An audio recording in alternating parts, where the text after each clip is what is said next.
One of our top stories, and at least 450 million shillings of public funds allegedly stolen in Kenya and stashed in secret offshore bank accounts are said to be returned to the country to help in the fight against COVID-19.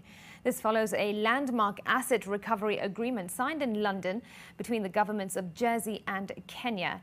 NTV's Oko Okusa with those details.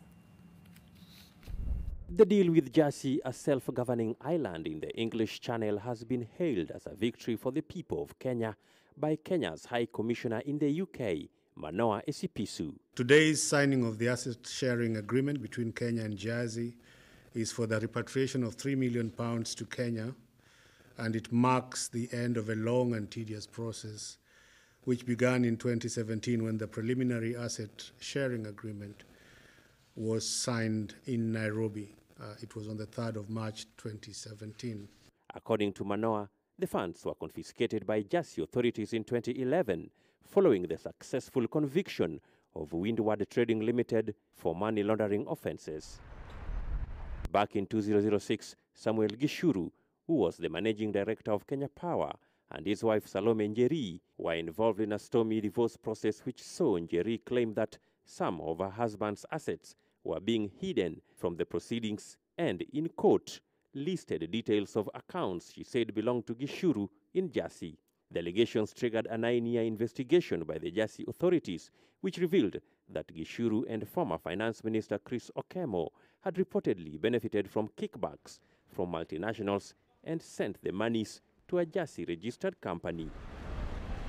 In 2016, Windward Trading Limited, Jersey-registered company, pleaded guilty to 4 counts of money laundering in a Jersey court. The court thereafter ruled that the company, which is associated with Gichuru, should be stripped of more than 540 million shillings in assets for money laundering. That is part of the money which is now being returned to the country to support the government in the ongoing response to COVID-19 pandemic. And I am pleased that Jersey has played a leading role in this landmark event. I hope that this acts as a model of future returns under the FRAC and will act as further demonstration of Jersey's continued commitment to the international cooperation in the fight against corruption. And I am so pleased that much needed lab equipment will be procured over the next few months so we can focus not only on the COVID-19 response but also other diseases across Kenya. We want to ensure that the funds are utilised well, that the communities feel the benefit, not just in the short term but in the long term. I think it's been 2 years we've been waiting, but I think it's been well worth the wait.